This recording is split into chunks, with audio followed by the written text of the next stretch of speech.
In the world of war, people's fates are intertwined in extraordinarily complex ways. Those who were once enemies, but later became allies, played a special role in the Great Patriotic War. Today, we will delve into the history of captured Wehrmacht generals who found themselves in Soviet captivity and became important figures in the strategic games of the USSR. This story about their fates, tasks, and first steps in transforming from enemies into allies is deeply interesting and reveals little-known pages of the war. The captured Wehrmacht generals were not just high-ranking prisoners of war. They were people whose knowledge and experience were a valuable resource for the Soviet Union. Their fates differed from those of the general mass of captured soldiers. They were treated differently, with the intention of using their potential to strengthen the Soviet Union's position on the front lines and beyond. Their capture was the result not only of military operations, but also of complex psychological and political maneuvers. Where did these officers come from? Many of them had participated in decisive battles, commanded mechanized units and artillery, and often demonstrated outstanding leadership qualities. Being taken prisoner was not only a physical threat to them, but also a moral challenge. These were people with different experiences, views, and destinies, from fanatical believers in Nazi ideals to skeptics and quite pragmatic military men. The Soviet Union understood that captured high-ranking generals could be of considerable assistance not only during the war, but also in the post-war political configuration. Therefore, the task of re-educating them became a priority. The first stage was to destroy their previous ideological beliefs and prepare the ground for cooperation. Psychologists, political workers, and even special NKVD units were involved in this process, seeking to undermine previous military loyalty. Particular attention was paid to creating conditions for reflection, dialogue, and discussion. General Walter Scheppelt demonstrated this approach, showing a willingness to understand the new realities immediately after his capture. His view of the war, the past, and the future was reinterpreted in the Soviet camp, making him one of those who later contributed to the formation of anti-fascist sentiments among the prisoners. The psychological pressure that accompanied the re-education process should not be forgotten. At times it was very harsh, including not only conversations, but also demonstrations of world injustice and criticism of Nazi ideology. It was important for Soviet specialists not only to convince the generals of the mistakes of their previous actions, but also to show them the real prospects for change in world politics, emphasizing the role of the USSR as a force capable of changing the situation. In addition to ideological work, an important task was to make use of the generals' experience and professional knowledge. While in captivity, they began to analyze their own tactical mistakes and study Soviet strategies. This exchange of experience bore rich fruit. The officers became links in future cooperation, often helping Soviet commanders to better understand the enemy's actions and find new approaches to combat. The fate of General Karl von Richthofen, one of the most prominent military leaders to be taken prisoner, is particularly interesting. His view of the Soviet side underwent a serious change when he saw the other, human side of the war. Richthofen not only participated in re-education programs, but also became an active propagandist for peace and cooperation, which played a significant role in shaping the mood among other German officers. This approach was also strategically important for the Soviet command from the point of view of international politics. The command understood that only honest and open dialogue could turn an enemy into an ally, and that coercion often had the opposite effect. An interesting fact is that many of the retrained officers later participated in counterintelligence operations in West Germany. One such specialist was Karl Wundt, who, after training at a Moscow school, became a liaison between Soviet intelligence and German anti-fascist groups. His deep knowledge of the German mentality and military structure helped him avoid many mistakes and achieve real success in intelligence work. The stories of such individuals include not only drama, but also a vivid example of complete transformation on a spiritual and professional level.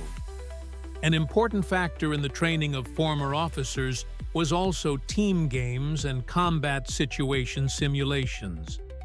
Conditions were created in special rooms that were as close as possible to real operational tasks. This was not just theoretical practice, but a live test of excellent mastery of new knowledge and readiness for cooperation.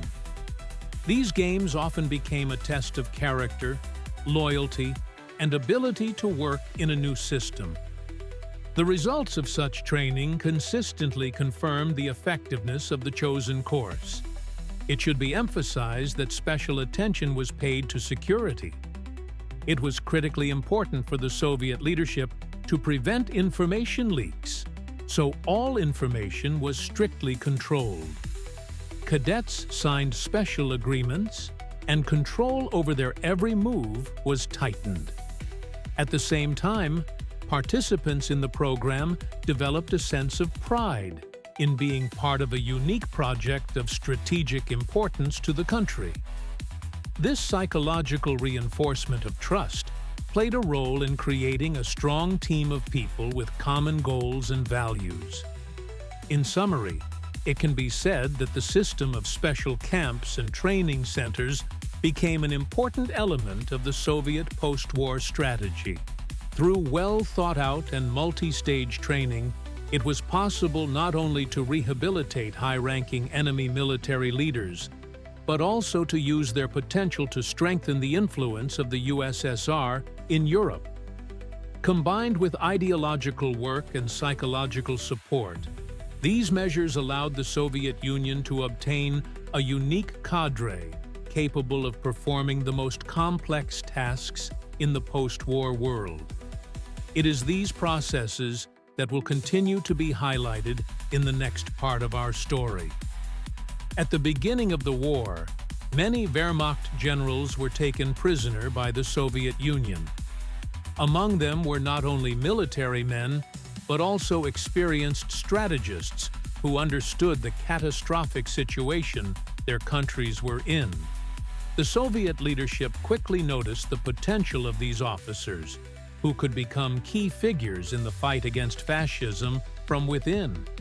Their task was not simply to remain prisoners, but to actively participate in the formation of anti-Hitler initiatives and underground movements. In conditions of brutal repression and constant danger, the former Wehrmacht generals became the core of the new resistance. Their professional skills in organizing combat operations, planning operations, and managing people allowed them to create reliable cells in German and occupied territories. From a practical point of view, they knew how the enemy's structure was organized, which gave them a great advantage in coordinating sabotage and information warfare. Particular attention was paid to prominent figures such as General Hans Heinz, who, while in captivity, managed to establish contact with the Soviet secret services and offer his help in exposing Nazi crimes. His deep understanding of logistics and military communications helped anti-fascist groups expand their ranks and begin effective cooperation with partisans and underground organizations throughout Europe. Equally important was the role of General Wilhelm Schmidt, who used his influence to recruit other officers to the resistance movement. His charisma and strong will created an atmosphere of trust and unity, helping to strengthen morale among prisoners and those who continued to fight under occupation. Thanks to such leaders, the ranks of anti-Hitler organizations grew rapidly, and their influence penetrated the most unexpected strata of German society. Numerous hearings and interrogations led to Soviet intelligence officers obtaining valuable first-hand information about the plans of the Wehrmacht and the SS, the locations of troop concentrations, and logistical routes. The information provided by former generals allowed the Soviet command to carry out pinpoint strikes and sabotage operations with maximum efficiency. These actions were sometimes decisive, influencing the course of entire battles and operations. The process of integrating captured generals into anti-fascist structures was accompanied by serious ideological work. Soviet specialists tried not only to use the military experience of former officers, but also to rethink their worldview, directing their energy and knowledge toward the fight against the common enemy. The dialogues and debates were tense, but it was precisely in such conditions that a transformation of views took place, and a new motivation for resistance was formed. Some officers, initially skeptical, eventually became the most active members of underground groups. Their personal stories and moral crises served as examples for others. One notable example is General Karl Fischer, who, after much deliberation, joined the initiative and led one of the largest anti-fascist networks in East Prussia. His experience and courage enabled him to create an infrastructure capable of withstanding brutal repression and surviving even under constant pressure.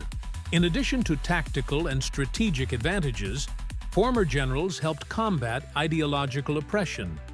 They developed materials and propaganda aimed at Wehrmacht soldiers and residents of occupied territories, exposing the true face of Nazism and the crimes of Hitler's troops. This information front created an environment for the formation of civil protest and the strengthening of the resistance.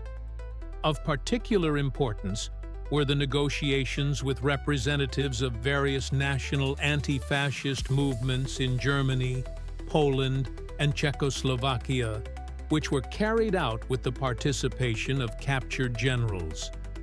Their diplomatic skills and ability to find common ground with different groups helped unite disparate forces, which significantly increased the effectiveness of the struggle against the occupation regimes.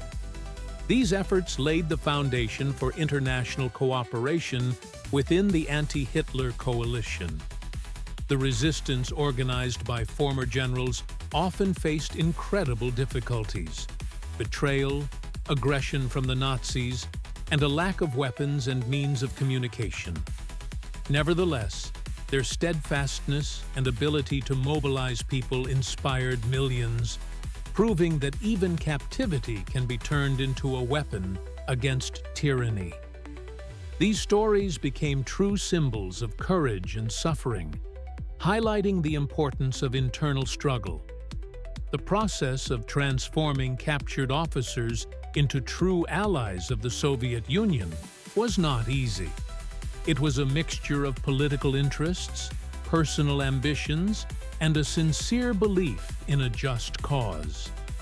The fates of many of them were closely linked to the fate of Europe and the struggle for freedom from oppression. Their activities did not go unnoticed after the war. Many were recognized as heroes of the anti-fascist resistance. Thus, the role of former Wehrmacht generals in the formation of anti-Hitler organizations was crucial. Their professional experience, leadership qualities, and determination helped lay a solid foundation for the struggle from within the enemy machine. These events became an important part of the history of World War II, showing amazing examples of human resilience and the ability to change the fate of entire peoples. The next chapter opens before us, in which we will take a closer look at the influence of underground propaganda and psychological warfare programs, as well as the methods used by the Soviet Union to expand its ideological influence in the territories liberated from Nazi occupation. In the shadow of great military campaigns, there are often heroes with different destinies, whose actions at a turning point change the course of history. Their names are not always heard at parades, but their role was invaluable to the strategic success of the Allies in World War II. This story is about captured Wehrmacht generals who, finding themselves in captivity, decided to cooperate and join forces with the Soviet Union to fight their common enemy. They became a living bridge between two worlds, diverting the flames of war and serving as invisible links between intelligence services and politicians.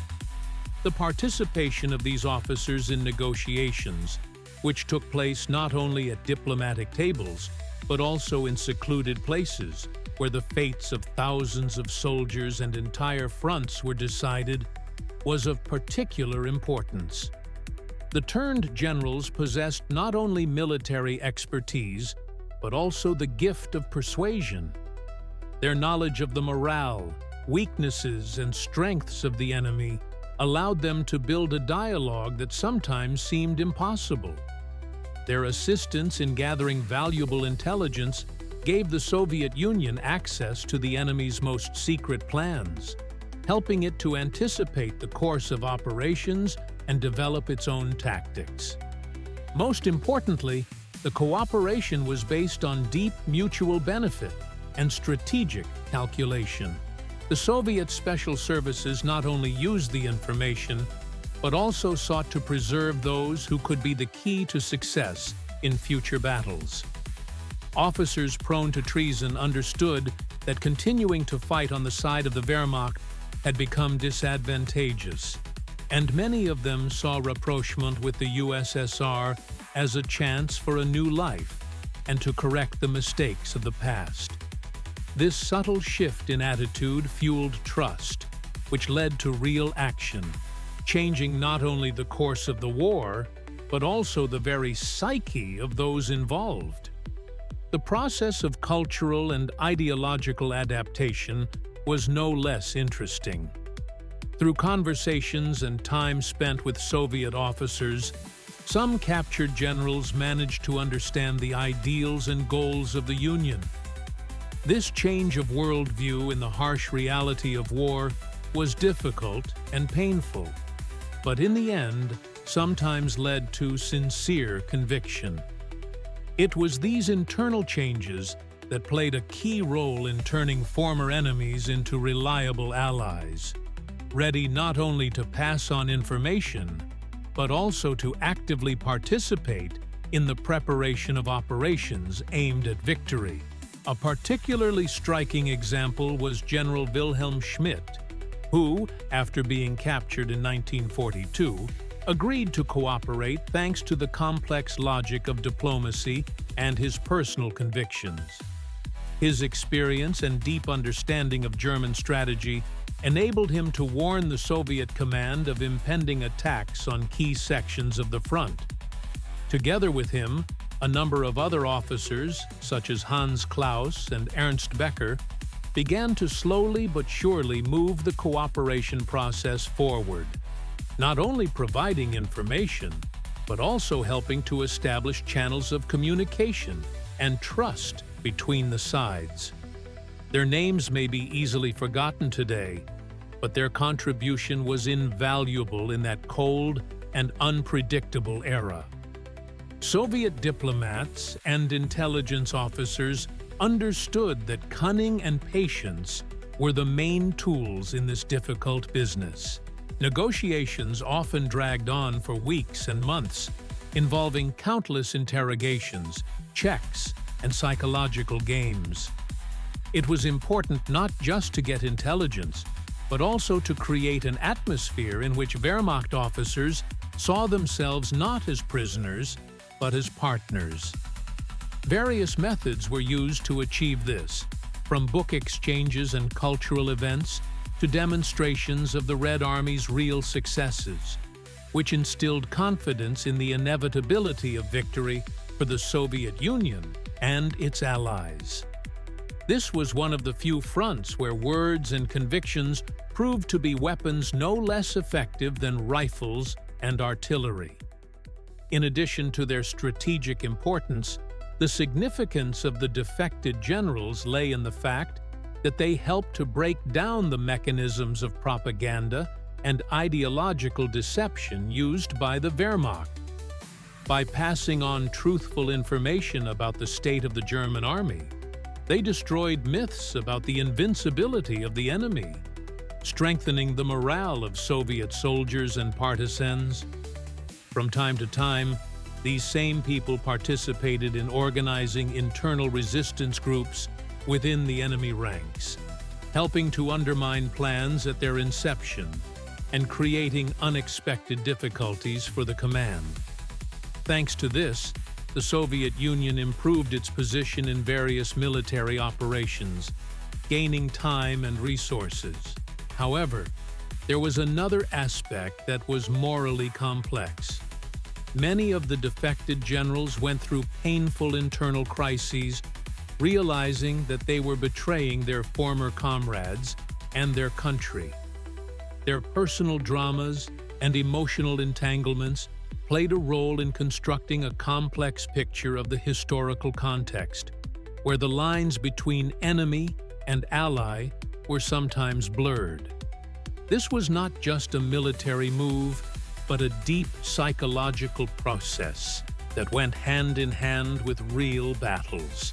Their stories and testimonies often became the subject of study by Soviet psychologists who were looking for ways to optimize work with new allies and preventively control potential traitors. This phenomenon is unique in its own way, in that the defected generals did not simply remain a source of information. Over time, some of them became mentors and advisors to Soviet commanders. They shared details about the design of equipment, the nuances of combat management, and the organization of logistical support. Thanks to this, the Soviet Army repeatedly gained important advantages in preparing for major offensive battles. Their experience and practical knowledge helped to shape new strategies adapted to modern realities, while making the most effective use of the enemy's weaknesses. It should be noted that the negotiations took place against a backdrop of general tension and mistrust inherent in military conflicts. Nevertheless, it was precisely in these conditions that interaction took relations with the enemy to a new level. Soviet leaders understood that in war, there are no absolute enemies, only a common enemy and common goals. Within the framework of calculated diplomatic risks, they selected informants, took their motivations into account, and tried to ensure the maximum effect from their participation. This made it possible not only to obtain current information, but also to make long-term plans, removing elements from outdated strategies that the German army was resistant to. Particular attention was paid to the security of such operations. Working with turned generals required considerable ingenuity in disguise and protection. To keep them alive and maintain their trust, the most advanced encryption methods available at the time were used, as well as tactical maneuvers that allowed communication channels to be hidden from enemy intelligence. The entire system looked like a fragile web, where each link held the hope for success and survival. This was the darkest and most inconspicuous side of the war. Working in the shadows, without the loud recognition that usually accompanies it. By the end of this period of cooperation, it became clear that the value of the turned officers far exceeded initial expectations. They not only helped achieve victory, but also initiated processes of mutual understanding that later became the foundation for post-war reconstruction and diplomatic relations. Their fates serve as a vivid reminder of how thin the line between enemy and ally can be, and that even in the most difficult circumstances, it is possible to find common ground for the sake of a common goal. Learning about their stories provides a better understanding not only of the course of the war, but also of the depths of human psychology, which is capable of overcoming the chasms of hatred and fear. Moving on to the next aspects, it becomes clear that the role of military personnel who defected to the Soviet Union was not limited to negotiations and the transfer of information. In the next part, we will look at how their participation influenced the organization of partisan movements and the preparation of operations behind enemy lines, which completely changed the format of the fight against the invaders and gave the Allies an additional advantage. It is these stories, full of danger and heroism, that will continue the amazing journey of cooperation, in which new rules of war and hopes for peace were forged. For a long time, the fate of the captured Wehrmacht generals remained a mystery even to their closest comrades and historians. How do you survive the betrayal of your own ideals when your entire life was built on faith in a single system, and now the world is collapsing before your eyes? In this torrent of change, a terrible internal struggle raged among the military leaders who fought not on the battlefields, but within their own minds, reinterpreting their lives, grieving the loss of the past, and trying to come to terms with a new reality became a trial no less difficult than the battles on the front lines. Many of them felt imprisoned, not only physically, but also mentally, fighting for the right to preserve at least a part of their own identity. The generals' internal conflict manifested itself in the depths of their souls, with memories of past victories and losses on one side and imposed new ideas on the other. Some of them tried to find a balance, cautiously accepting new beliefs without completely immersing themselves in foreign ideals. Others went further, realizing the need for change, but often forgot that fear and doubt constantly haunted them. Take Major Hermann Kohlberg, who spent long nights wondering whether to betray his conscience for the sake of survival, trying to find meaning in what seemed meaningless to him. Such a conflict tore people's personalities apart. Prisoners often experienced a crisis of faith, confronting their own demons and doubts. It was not easy for them to accept a new ideology, because everything they had learned and believed in was subject to different laws and rules. Some generals were inclined to preserve the remnants of their former worldview while simultaneously adopting a new philosophy. At that moment of turmoil, they were faced with an abyss. Leave the past behind or reject it completely, lose themselves or find a new foundation. It is important to understand that this was not simply a switch from one political system to another. It was a struggle of identities, deep psychological processes, and even painful attempts to find the answer to the question of what true loyalty is. Loyalty to one's own beliefs, to one's homeland, or to a new people? Each of the prisoners went through this journey individually, reflecting the diversity of human reactions to stress and change.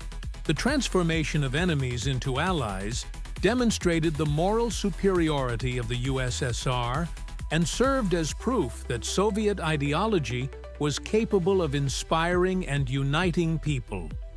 It also made it possible to use previously unavailable channels of influence on the enemy, leading to a decline in combat effectiveness and divisions within the ranks of the Wehrmacht.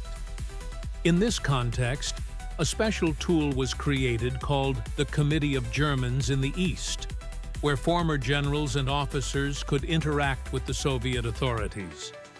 Not only were discussions held here, but a plan was also formed to integrate those who were ready to serve the new idea. This committee became a platform for implementing the new policy, which, however, was not without difficulties and contradictions. But not all prisoners immediately accepted their new role. Some generals remained psychologically attached to their former beliefs, which created tension and threatened to derail the process. Working with such high-ranking officers was delicate. It was not so much the punitive aspect that was important as the motivation to cooperate. Of course, the choice of how to interact was individual, and not everyone became an ally. Another striking example was General Guldenstedt, who became acquainted with the ideas of the Soviet system and succumbed to its influence. His transformation reflects a general trend, the path from enemy to doubt to understanding and possible agreement. In this case, the Soviet system used not only force, but also psychological flexibility, skillfully influencing high-ranking military personnel who held key information. It is important to note that the captured generals were a kind of link between Nazi Germany and the Soviet Union in the information and ideological sphere. They did not simply realize their mistakes and change their views. There were those who confidently switched to the side of the Soviet Union, seeing their new fate as a chance to atone for the mistakes of the past. However, not everyone managed to free themselves from the shackles of their former ideals. Many generals clung to their honor, considering change to be treason. They could not forgive themselves for their defeat and capture. The weight of the past poured into their dreams and thoughts, forcing them to remember their lost respect and place in society. The process of accepting the new reality was complicated by moral dilemmas, internal inhibitions, and fears of the unknown. Such experiences gave rise to either strength of character or psychological disorientation, which often manifested itself in desperate acts. Against this backdrop of emotional tension, socialization in Soviet camps became even more difficult. It was necessary not only to adapt to harsh conditions, but also to find common ground with those who had recently been enemies. In such circumstances, characters and psychological resilience were truly put to the test. Some generals broke down, others cooperated, seeing this as the only way to salvation or even a new life. Social and ideological conversion became a kind of challenge, forcing people to rethink their priorities. Sometimes help in overcoming internal conflicts came unexpectedly. Encounters with Soviet officers who showed respect and humanity changed their view of the new side. Such moments were of enormous importance because moral pressure could change almost everything. Hermann Lutz, an officer with more than 20 years of service, recalled how repeated conversations with Soviet colleagues helped him understand himself. The exchange of experiences and ideological beliefs gave at least a glimmer of hope for a sincere transformation based on respect and trust, rather than coercion. Dramatic moments of changing worldviews were often linked to events that shattered entrenched stereotypes. Hearing stories about the fates of civilians who died as a result of German aggression forced them to rethink their previous ideas about the war. When evidence of grief and suffering appeared before their eyes, many began to doubt the justification of their own actions.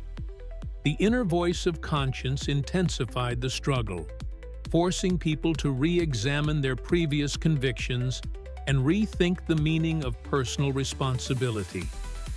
This became a profound moral shock that broke stereotypes and pushed for change.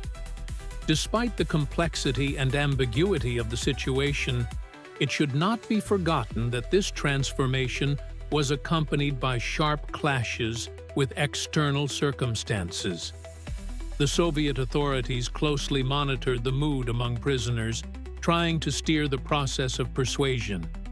This often turned into psychological pressure, threats, and even violence. At such moments, many were overcome by fear, and their internal conflict intensified. What to choose? Loyalty to old ideals at the cost of torment, or the possibility of a new beginning with the risk of losing oneself? This choice became one of the most dramatic pages in their lives. Nevertheless, the process of converting the captured generals did not pass without those who found themselves on the brink of despair. Life in captivity became an arena of constant struggle with psychological barriers. Some tried to escape from themselves, others immersed themselves in memories, and still others sought support in religion or philosophy. The psychological science of the time began to record these phenomena, but in real life, help was often limited. This tragedy of inner turmoil went unnoticed by the outside world, becoming a personal drama for each individual. A change of beliefs was not a celebration, but a trial that shattered established worlds. The contrast between the former army discipline and the new environment was also reflected in the little things of everyday life. The conditions in the camps, the regime, the food, and even communication did nothing to ease the inner torment of the captured generals. Their status as traitors to their past seemed increasingly clear to them, and attempts to change their fate seemed like a rebellion against their very essence. In the trenches of despair, they pondered how to preserve their human dignity and avoid becoming pawns in the hands of history. These reflections give us an insight into the complex psychological processes at work in the lives of military leaders who had become hostages to their past and present. However, there were exceptions, those who, with composure and remarkable strength of spirit, adapted to the new conditions. Their stories of inner struggle give us today an opportunity to glimpse the depths of psychological transformation. In these stories, we can see that even in the most difficult situations, people are capable of finding a ray of hope and building a new system of values. For example, General Friedrich Hartmann, who survived captivity and realized his mistakes, became one of those who not only accepted the new ideology, but also managed to use it for the benefit of himself and those around him. His example shows that faith and identity can conflict but not destroy each other. The transition from irreconcilable enmity to cooperation was often accompanied by new challenges. Accepting Soviet values meant rejecting their former identity and required generals to rebuild their perception of the world.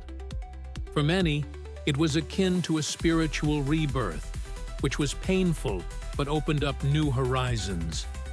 The changes were not always accepted unreservedly by society, and internal doubts continued to influence decisions.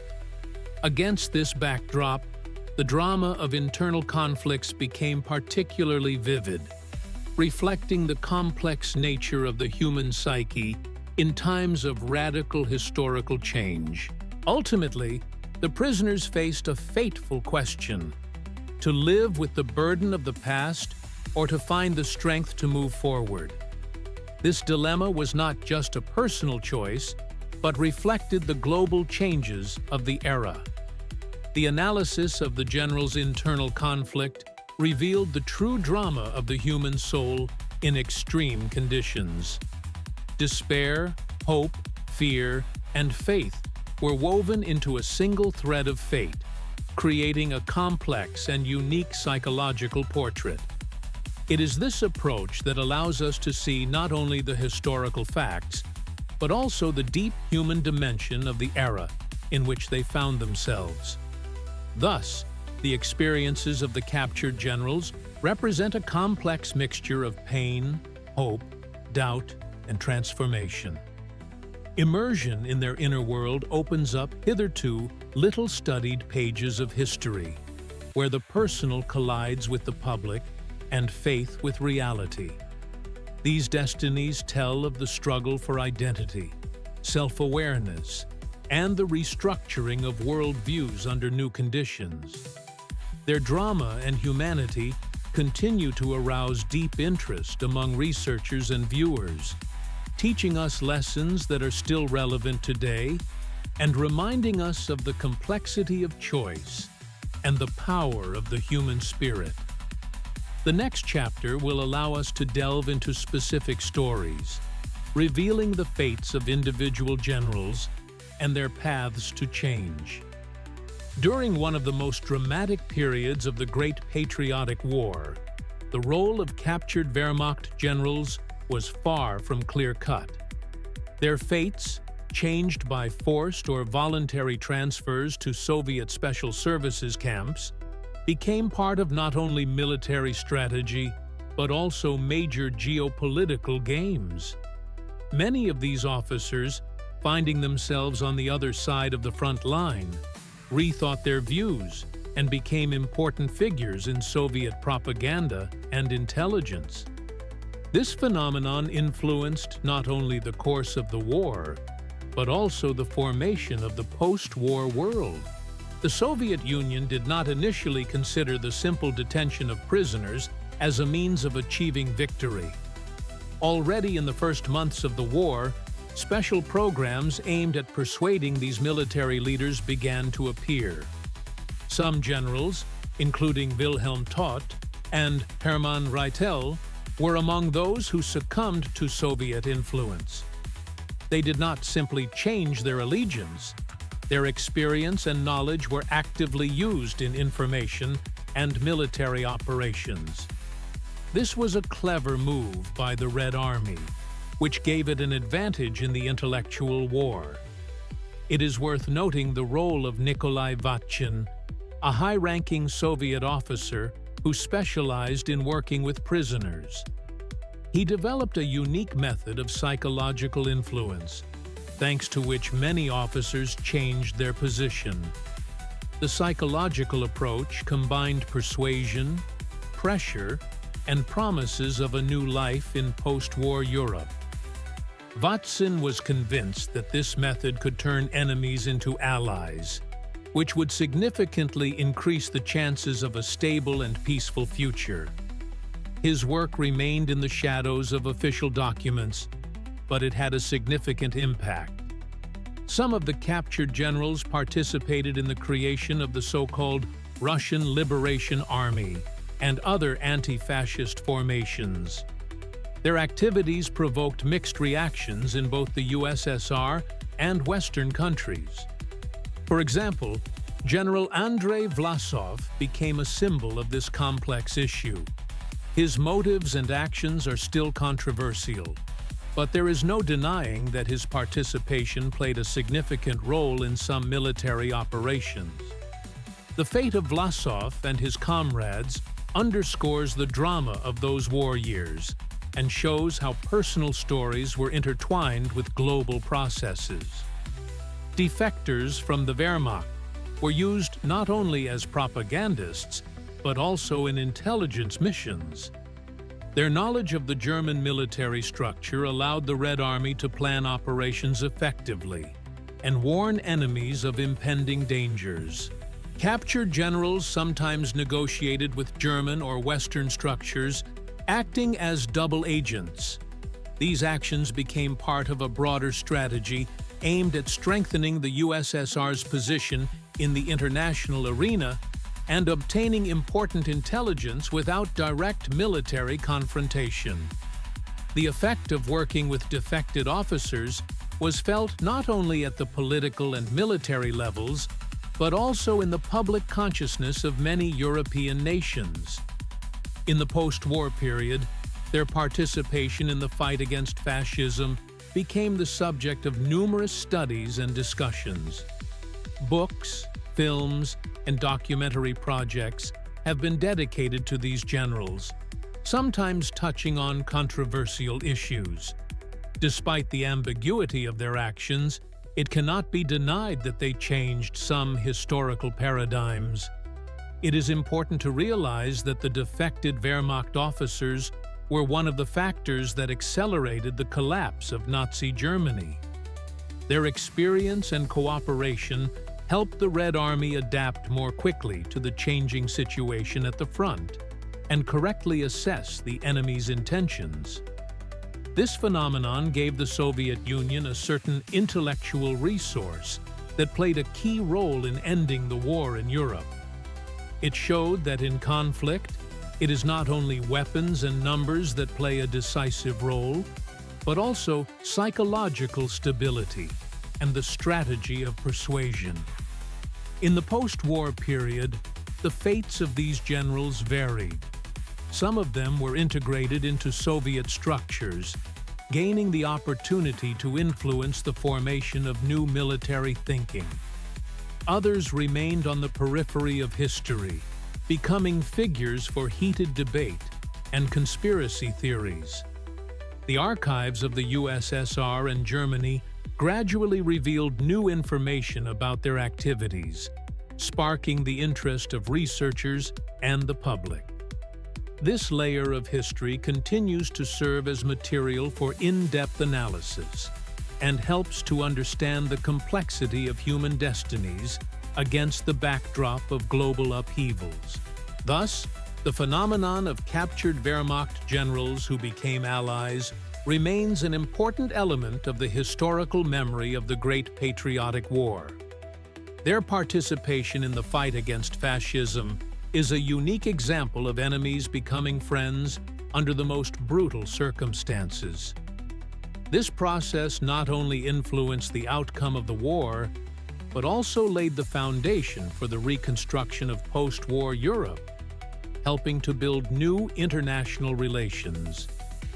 Their life stories teach us how the power of conviction and changing beliefs can alter the course of history. Rethinking the fates of these generals also helps us better understand the nature of war and peacetime. Their examples show that victory is achieved not only through armed conflict, but also through the ability to find common ground with the enemy.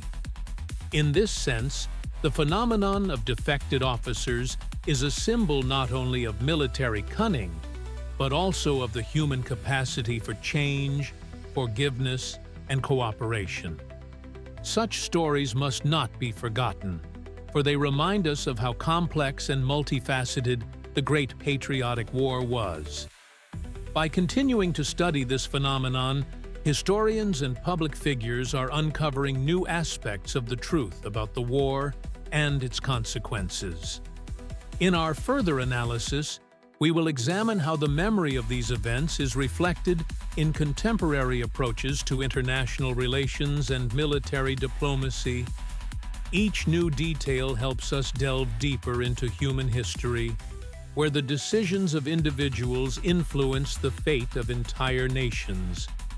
This is an important lesson that remains relevant today, as the world faces new challenges and contradictions. Their change became a signal to other German troops, as well as to the enemies of the USSR, that war and politics were not only a matter of weapons, but also of spirit. The re-education of these officers became a kind of experiment that provided valuable experience. This multi-stage process lasted several months and was accompanied by complex internal conflicts. Some generals participated in the creation of anti-German propaganda and assisted Soviet intelligence. Others were engaged in military scientific work, analyzing combat operations and refining methods of resistance. As a result, the Soviet Union gained not only new people, but also valuable knowledge that it later used in the further development of its armed forces. At first, being taken prisoner by the Soviets seemed like a tragedy to some of these generals. But it was here, under the influence of harsh reality and purposeful work, that many opened the door to new opportunities. After the war, some of them were able to contribute to the restoration of the European balance, becoming defenders of peace on the other side of the front. Their fates show that history is often full of unexpected twists and turns. In this way, the captured Wehrmacht generals served as a bridge between the past and the future. Their transition from enemies to allies demonstrated how important not only the struggle for power, but also the ideological struggle was in those years. The first phase of re-education laid the foundation for further changes that would be addressed in subsequent stages. We are only beginning to uncover the scale and complexity of the processes that played a key role in the outcome of the war.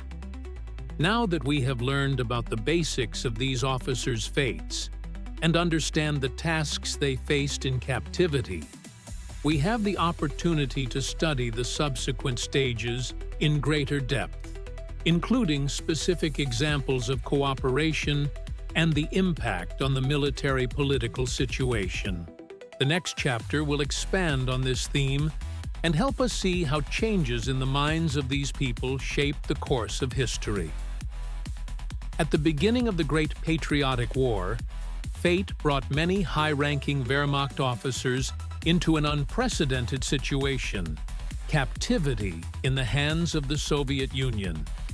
Their positions, experience, and loyalty became the subject of special attention from the Soviet authorities. It was from this moment that a unique process of ideological transformation began, in which former enemies became allies. This is not just a matter of theoretical interest, but the real lives of people who were subjected to profound psychological influence. The Soviet system of persuasion was a complex interweaving of propaganda, psychological adaptation, and forced compromises. Each captured general was offered a choice: remain an enemy doomed to oblivion, or accept a new idea that promised hope and the opportunity to change their worldview. The intensity and multi-pronged nature of these approaches reveal the subtleties of the struggle not only on the front lines, but also within the human mind. One of the key tools was a thorough analysis of the prisoners' personal biographies. Soviet psychologists and ideologists identified weaknesses and internal contradictions, applying techniques designed to cause them to rethink their entire worldview. This approach helped to destroy old beliefs and replace them with new ones based on communist ideology. The process was gradual and took place in several stages, including in-depth discussions, information campaigns, and cultural adaptation. Propaganda played a crucial role, but its use was subtle and deliberate. Captured generals were given literature and films depicting images of socialist justice, exposing the atrocities of Nazism, and emphasizing the humanism of the Soviet system. Meetings with revanchists and people sympathetic to the Soviet regime created an atmosphere of trust and intellectual exchange. Thus, at the level of beliefs, a new image of both oneself and the enemy was formed. But the ideological revolution was not just a change of views. It required an internal change of motivations and values. Among the prisoners were people with varying degrees of commitment to and conviction in National Socialist ideology. Some were forced to morally rethink the consequences of the war for their people, while others sought salvation in collaboration. Some generals, such as Walter von Seydlitz, demonstrated sincere change and became active members of anti-fascist committees. One of the most striking examples is the fate of Lieutenant General Ernst Kuhlmann, who, after lengthy negotiations, managed to find common ground with Soviet officials. His commitment to the idea of peaceful coexistence was not a forced formality. Kuhlmann wrote memoirs about the sins of Nazism and spoke out against new aggression. Such cases show how complex and individual the process was. The Soviet system sought not just external agreement, but profound internal change. Psychological methods included group therapy, personal conversations, and the use of so-called role-playing feedback. The prisoners themselves participated in the creation and distribution of anti-German propaganda among their former comrades. Such techniques reinforce the effect of re-education and help to foster a sense of responsibility and a desire to atone for past mistakes. Joint participation in cultural and educational programs accelerated the adaptation and integration of former enemies into the new society. Several factors contributed to the success of the ideological revolution. First, prolonged captivity weakened the prisoners' resistance, making them more receptive to change. Second, a war-torn Europe and fatigue from endless conflicts contributed to the search for new directions. Third, the Soviet approach itself was based on respect for the intellectual potential of generals, which distinguished it from primitive forms of pressure and manipulation. The Soviet authorities understood that these high-ranking prisoners could become a powerful propaganda resource, both within the country and on the world stage. Turning them into allies not only weakened the enemy, but also served as a tool for legitimizing Soviet ideology. Public testimonies of rethinking and renouncing Nazi ideals reinforced the image of the Great Victory and helped form a new community based on common goals of peace and reconstruction. However, not all generals went through this process painlessly. Some resisted and, in an attempt to preserve their former identity, became the subject of special attention and additional measures. The Soviet experience showed that successful work with prisoners requires flexibility, a combination of toughness and humanity, as well as a deep understanding of human psychology and cultural characteristics. It was a unique experiment in the difficult conditions of war and ideological struggle. Overall, the story of the transformation of the captured Wehrmacht generals illustrates the depth and complexity of Soviet strategy. Here, politics, psychology, and propaganda were combined into a single complex aimed at turning enemies into allies. This phenomenon fits into the broader context of the post-war world, when ideas and beliefs became a battlefield no less fierce than the battlefronts. By rethinking these processes, we gain a better understanding not only of the methods used to deal with prisoners, but also of the mechanisms of ideological influence in general. How and why do people's beliefs change under pressure from circumstances and external factors? The answers to these questions remain relevant today, especially in an age of information warfare and global competition of ideas. Moving on to the next chapters, we will delve into specific examples of individuals and events that most vividly demonstrate all the nuances of the situations faced by the Soviet and German sides. The stories of individual generals will help us see the human face of this great political game, reveal the drama of choice and the consequences of the decisions made. It is in these stories that we find important lessons for understanding history and the present day. In the early days after the Great Patriotic War, the Soviet Union faced an unusual task: how to make effective use of captured Wehrmacht officers in order to benefit from their experience and, in the long term, turn enemies into allies. This process was neither simple nor one-dimensional. Special camps and training centers created for this purpose became a kind of forge for transforming old military minds into new professionals loyal to the Soviet state.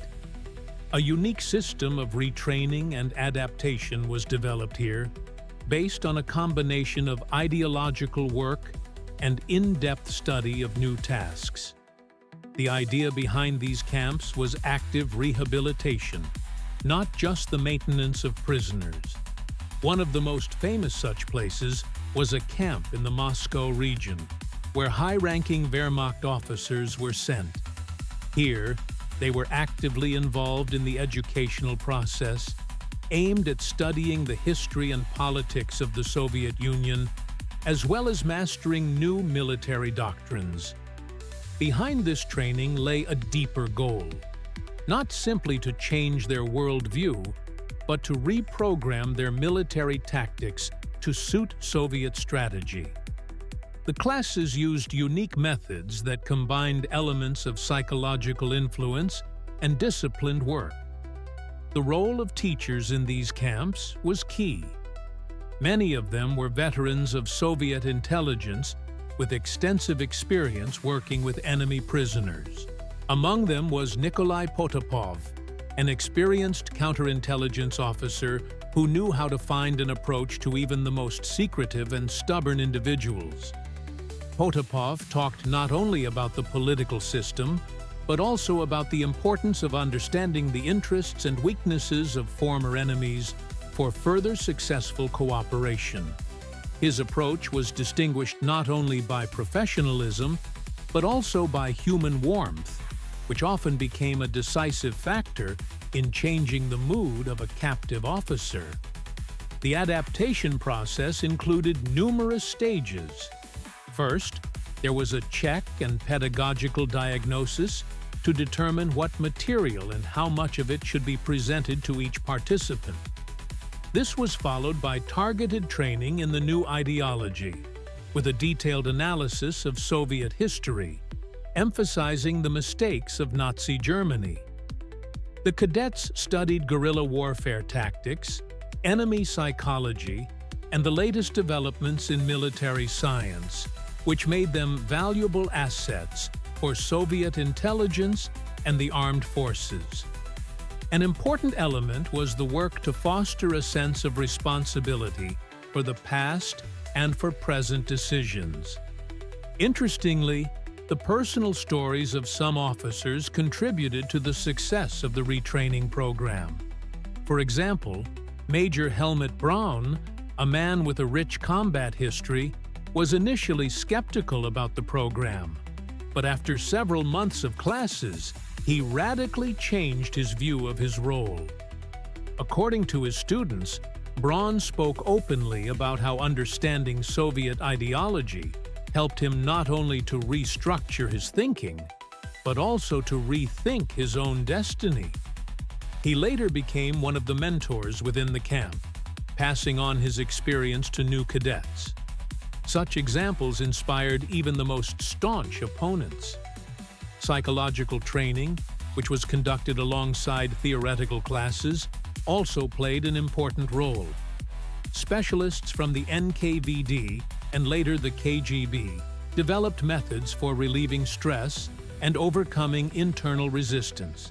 For most prisoners, this was a key moment, as emotional blockages often became a serious obstacle to adapting to their new role. Through personal conversations, group discussions, and practical exercises, a new type of personality was formed, capable of working in the interests of the Soviet Union. It was this aspect that distinguished the Soviet method from the usual treatment of prisoners in camps. Special camps were not intended only for ordinary soldiers. High-ranking officers were given the opportunity to study in specially created educational centers, where courses included not only military disciplines, but also diplomacy, international law, and psychology. This allowed them to become full-fledged agents of Soviet influence in post-war Europe. It was often these people who participated in the formation of pro-Soviet underground movements in Germany, helping to create new political realities favorable to Moscow. In addition to educational programs, large-scale ideological work was carried out in the camps. Cadets read Soviet literature, watched films, and gave reports on the achievements of socialist construction. This cultural context was an integral part of the overall goal of rehabilitation. In this sense, the special camp school became a kind of symbiosis of the army and ideology, where every piece of knowledge served the purpose of strengthening Soviet influence on the international stage.